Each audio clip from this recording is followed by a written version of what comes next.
किसी head injury के कारण 0 काम और लाखों इनकम आ रही है। 1 साल उन्हें गुजरे हुए हो गया, लाखों इनकम आ रही है।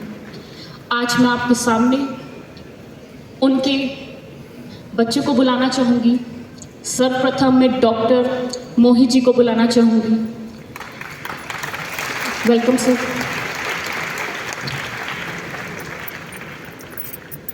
Good afternoon, everyone. Jai RCM.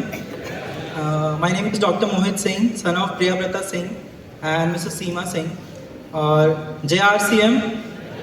और मैं पहले आपको आज अपने RCM के एक्सपीरियंस मैंने जो लाइफ में देखा है RCM से जुड़ा जो भी है वो आज शेयर करता हूँ आप लोगों से।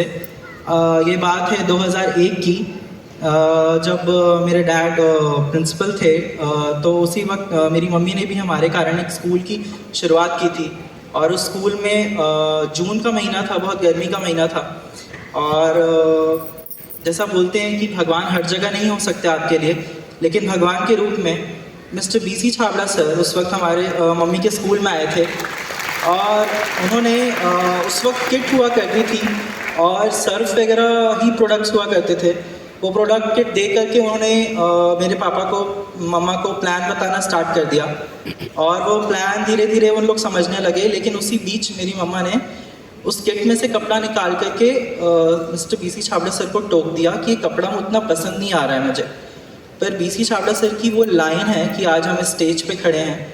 उन्होंने उस वक्त ये बोला कि मैडम मैं आपको सोने की खदान दिखा रहा हूँ, आप कोयला खोज रही हैं। पर आज की डेट में ये मैंने सुनी बात, मुझे याद नहीं उतना, पर मुझे इतना याद है कि सर ज़रूर स्कूल आए थे उस वक्त। और फिर डैड ने प्लान समझना स्टार्ट किया। लेकिन ऑलरेडी सर की इतनी बड़ी बात मम्मी के बाद मन में बैठ चुकी थी, हिट कर चुकी थी।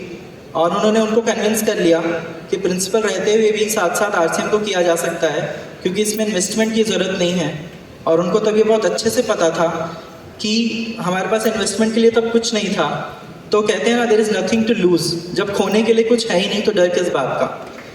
तो फिर उन्होंने इस बिज़नेस को स्टार्ट किया। और फिर वो उसी बीच उनका बिज़नेस अच्छे से चलने लगा। और उसी बीच DPS प्रिंसिपल के पद के रूप में वो जम्मू चले गए। और उसी दौरान बिहार में बहुत अच्छा रिस्पांस मिलने लगा। किट की सेल बहुत अच्छी होने लगी, बम्पर सेल होने लगी। और बिहार के लोगों ने, UP के लखनऊ के लोगों ने काफ़ी रिस्पांस अच्छा दिया। और धीरे धीरे बिज़नेस आगे बढ़ता चला गया। और फिर उसी बीच हमारे मम्मी पापा का मेन फोकस था कि हमारे लाइफस्टाइल अपग्रेडेशन के साथ साथ हमारी एजुकेशन पे उनका बहुत ज़्यादा फोकस था। और उनको हमेशा एक चिंता लगी रहती थी कि इतना पैसा कहाँ से लाएंगे कि बड़े बड़े स्कूलों में तुम्हें पढ़ा सकें। उसी वजह से जिस स्कूल में सर आए थे वो मम्मी ने स्कूल स्टार्ट किया था। और फिर उन्होंने सोचा कि अब जब RCM से ठीक ठाक पैसा आने लगा, अच्छा खासा पैसा आने लगा, तो उन्होंने वो स्कूल के साथ साथ RCM को फुल टाइम किया।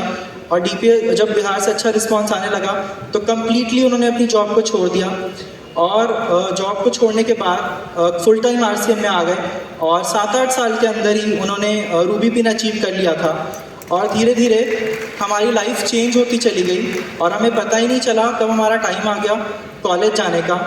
और लेकिन उसी बीच जब वो ये RCM बिज़नेस फुल टाइम करने लगे थे तो ना दिन देखा, ना रात देखा, ना दिवाली देखी, ना होली देखी। तो उनकी वजह से ही हम, जब उन्होंने 7-8 साल लगातार मेहनत की और दिवाली में नहीं घर आते थे, तो हम लोग को लगता था नहीं आते पापा घर पे, नहीं मनाते हैं। लेकिन उसके 3-4 साल के अंदर दिवाली की तरह मनाने लगे, होली की तरह मनाने लगे। ये सब कुछ RCM की बदौलत हुआ। और ये सारा श्रेय जाता है founder mister TC Chhabra sir को। आई होप ये मैसेज उन तक पहुँच जाएगा मिस्टर सौरभ सर के थ्रू। और all thanks to mister BC Chhabra sir जो उन्होंने इस बिज़नेस को दिया और उस वजह से ये सब हो पाया। और फिर बात आती है अब मेरे कॉलेज जाने की। फिर उस वक्त जब मैं अपने कॉलेज के लिए फॉर्म्स वगैरह फिल कर रहा था तो डैड की हेल्थ ठीक नहीं रहती थी। तब धीरे धीरे उनको इंजरी के कारण थोड़ा मूवमेंट डिसऑर्डर होने लगा। तो फिर हमें कहीं ना कहीं चिंता लगी रहती थी, मम्मा को चिंता लगी रहती थी कि आखिर कैसे होगा। लेकिन RCM का नेटवर्क ऐसा था, को लीडर्स का सपोर्ट ऐसा था कि धीरे धीरे बिजनेस अच्छी ग्रोथ पैटर्न पे चल रहा था और लगातार चेक आ रहा था, हम लोग को किसी चीज़ की दिक्कत नहीं थी। आज मैं आपसे पूछता हूँ, कोई भी ऑक्यूपेशन आप करते हैं, प्रोफेशनल, बैंक, पोस्ट ऑफिस, कोई भी government, central government, state government job, कौन सा ऐसा ऑफिस है जहाँ आप 5 साल नहीं जाते हैं तो आपको वो सैलरी देता है? आप तो एक दिन नहीं जाओगे, अगले दिन आपको पूछ देगा आपका बॉस कि आप कल क्यों नहीं आए थे। लेकिन ये को-लीडर्स का ऐसा सपोर्ट था, उन्होंने कभी पीछे मुड़ के नहीं पूछा कि सर क्यों नहीं आते हैं मीटिंग में। सर आजकल कोई भी प्लान समझने, कोई न्यूट्रीचार्ज प्रोग्राम की ट्रेनिंग में सब छोड़ दिया उन्होंने। लेकिन आरसीएम के सारे लोग जो लीडर्स जो इसमें काम कर रहे थे, उनकी स्ट्रेंथ ऐसी थी, उनका सपोर्ट ऐसा था कि नेटवर्क चलता चला गया और एक ऐसे मुकाम पे पहुंच गया। और फिर उसी बीच अनफॉर्चुनेटली लास्ट ईयर पापा की सितंबर 2023 में डेथ हो गई और कंपनी ने खुद फ्रंट फुट पे आकर के बोला कि हम सारे डॉक्यूमेंट्स आप हमें मेल कीजिए, हम बहुत रेडी हैं इसको पेन ट्रांसफ़र करने के लिए। और उन्होंने खुद इस फॉर्मेलिटीज़ में जितना भी पेपर वर्क था, कंपनी के जितने भी सारे एग्जीक्यूटिव्स हैं, एम्प्लॉयज़ हैं, उन सब की इसमें मेहनत लगी है। पिछले 6 महीने के अंदर उस मेहनत के साथ उन्होंने इस पेन को ट्रांसफ़र करा दिया पेपर वर्क कराने के साथ साथ, और उसके लिए मैं बहुत शुक्रगुजार हूँ कंपनी का और कंपनी की ऐसी पॉलिसी का कि आज मैं आप सबके सामने ये सब खड़े होकर स्टेज पे बोल पा रहा हूँ। नहीं तो शायद मैं लास्ट ईयर ही हम लोग इस कंपनी को एग्जिट कर जाते। लेकिन इस कंपनी की ऐसी पॉलिसी है कि ये next generation to generation transfer होती है। और आप लोगों से उम्मीद करता हूँ कि इसमें क्या होता है ना कि आप कुछ टाइम में ही आरसीएम जब करने लगते हैं तो फिर आपको ऐसा लगने लगता है कि पिन नहीं बढ़ रहा है, ग्रोथ नहीं हो रही है, तो फिर अब क्या करें, अब कैसे आगे बढ़ें। लेकिन मैं आपसे एक चीज़ पूछता हूँ कि कभी भी 1 महीने के अंदर, 6 महीने के अंदर, 1 साल के अंदर ये कोई मैजिक नहीं है, ये कोई जादू नहीं है, ये कोई क्विक मनी का साधन नहीं है कि आप लोग को 1 महीने के अंदर पैसा आने लगेगा। इसमें आपकी मेहनत तो लगेगी ही और इसमें इन्वेस्टमेंट आपका ज़ीरो लगता है। जैसा कि आपको पता है ये बिज़नेस ज़ीरो इन्वेस्टमेंट वाला बिज़नेस है।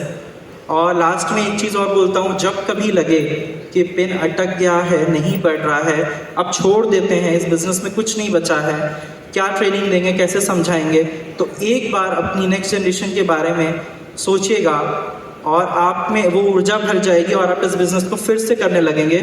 जय आरसीएम। Thank you.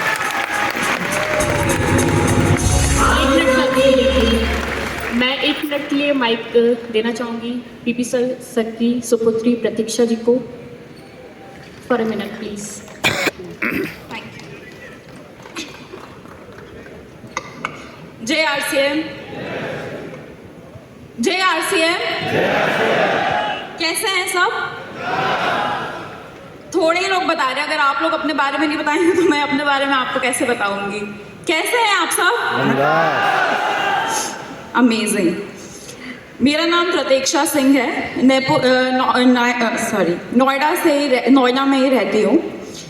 मेरे पापा का नाम मिस्टर पीवी सिंह, मम्मी का नाम मिसेस सीमा सिंह, दोनों ही आरसीएम से जुड़े हुए थे। जो मेरे पापा को जानते हैं उनको पता होगा, वो डीपीएस के प्रिंसिपल थे।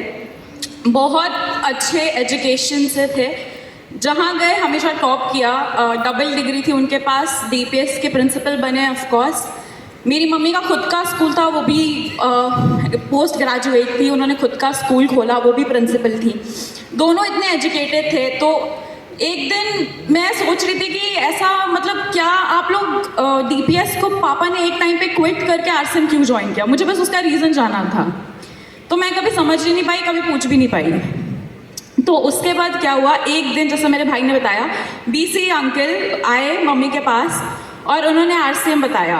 उस दिन मेरे पापा समझ गए कि आरसीएम क्यों करना, और आज मैं समझ गई पापा ने आरसीएम क्यों किया।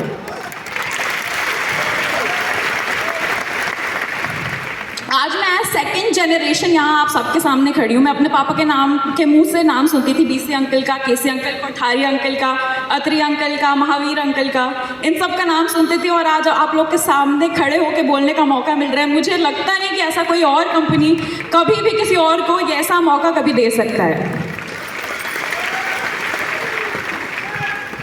प्रोफेशनली भी मैं एक सॉफ्टवेयर इंजीनियर हूँ। जब मैं छोटी थी, जब मैं क्लास 12th में थी, तो मैंने मम्मी पापा से पूछा कि मम्मी पापा मैं क्या करूँ आगे। तो मेरे मम्मी पापा ने बोला बेटा जो करना है कर, जो तेरा मन है बन जा। कभी फोर्स नहीं करा कि आरसीएम करो, कभी फोर्स नहीं करा जो हम करें उसको सीखो, कभी फोर्स नहीं करा कि जो मैंने किया है उसको करो। उन्होंने मुझे बोला जो बनना है बन जा, तो मेरा भी जो मन किया मैं बन गई। तो मैं सॉफ्टवेयर इंजीनियर हूँ बाय प्रोफेशन, और मैंने फिर इंजीनियरिंग कॉम्पिटिटिव एग्ज़ाम्स दिए और सिलेक्शन के बाद मैं बैंगलोर के कॉलेज में चली गई। वहाँ से मैंने बीटेक करी और रिक्रूटमेंट में मेरी फर्स्ट जॉब अमेज़ॉन में लगी। तो अमेज़ॉन में मैं सॉफ्टवेयर इंजीनियर थी, और अमेज़ॉन सब जानते हैं बहुत अच्छी एमएनसी है, सब कुछ है। मेरा पैकेज भी बहुत अच्छा था, सब कुछ है, सब कुछ बढ़िया है, कोई प्रॉब्लम नहीं है। बट अगर 12 महीने में आप अगर 30 डेज अपने लिए निकाल लो, कुछ भी हो सकता है, जैसे हमारे साथ एक दुर्घटना घटी, उसमें अगर मुझे 30 डेज चाहिए, 60 डेज चाहिए, तो कोई कंपनी है जो देगी इतना टाइम? कोई कंपनी है जो पूछेगी नहीं कि क्या कर रहे हो, कहाँ हो, ऑफिस क्यों नहीं आ रहे? है कोई कंपनी ऐसी? नहीं। लेकिन जैसे मेरे भाई ने बताया, आरसीएम एक ऐसी कंपनी है, कभी मुड़ के नहीं बोला कि आप ये कर रहे हैं, आप वो कर रहे हैं, आप ऐसा कर रहे हैं, आप वैसा कर रहे हैं। उनको दिखता था मेरे पापा का हार्ड वर्क, स्वेट, ब्लड जो उन्होंने तब दिया जब वो स्वस्थ थे।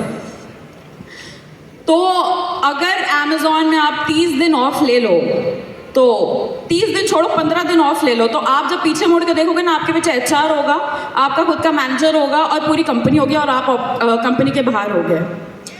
तो ये तो मैं समझ गई हूँ कि RCM is the future of this generation and coming more generations, और आशा करती हूँ आप लोग भी समझ गए होंगे। कल मेरा बर्थडे है और मेरे को समझ नहीं आता मैं अपने मम्मी पापा से और क्या मांगूँ, उन्होंने मुझे सब कुछ दे दिया है। मैं अपने मम्मी पापा को बस आज, अगर वो सुन रहे होंगे तो उनको थैंक यू बोलना चाहती हूँ, और बीसी अंकल आपको भी थैंक यू बोलना चाहती हूँ, और केसी अंकल तक तो ये पद पहुँच ही जाएगा। थैंक यू हर चीज़ के लिए, थैंक यू।